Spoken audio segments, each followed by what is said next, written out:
not been a good couple of days for your 401k following the fallout from UK's vote to leave the European Union. But what should your strategy be going forward? Joining us this morning with some financial advice for you is Stewart Welch of the Welch Group. Good to see you this morning. Good morning, Mike. All right, so just looking at it this morning myself, I know Asian markets rebounding today. Futures not so bad. Reading the tea leaves, if you could, how do you expect investors to react today? Well, first of all, I think it's instructive that the number 2 most requested Google in the UK, not here in the US, right, after this happened was, what is the EU? Yeah, I know. So I think what happened was you had this big protest vote, and everybody was protesting against the establishment, and when they looked at it, they said there were more of it, and they were like more than 50% of the voters. Is like a big surprise. It might have been a good idea to look that stuff up before you voted. Well, they were just angry, yeah, and they were expressing anger, and then now it's like, uh-oh, what have we done? So I think first of all, for us, this is a UK-specific event. Okay. So while there is we're catching a little bit of a cold because of it. In the long term, I think this is not going to have an impact on U.S. markets. All right, so people watching their 401k, they are looking at it. It did take a hit.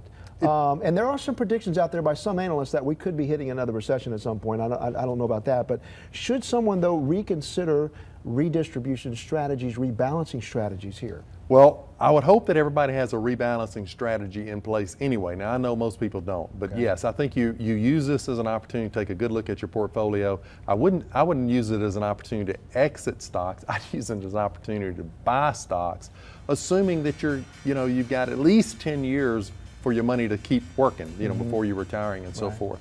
And in particular, I like the more conservative play, I think, on the stock side is U.S.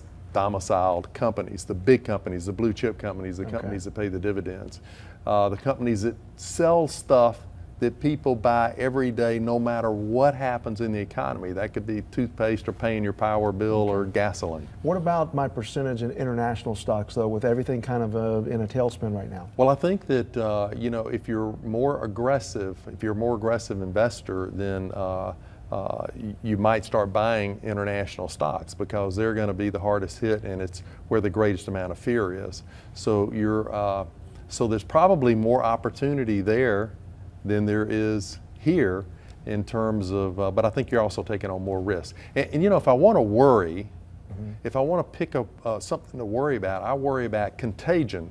If other countries started to leave the EU, that's a different ball game. Okay. So if the EU begins to become unraveled, that is what's going to happen with the UK is a multi-year event. But if the EU began to unravel, that would be something that would be very different. All right, Stewart Welch, we really appreciate it. Thank you so much. Thanks, Mike. All right.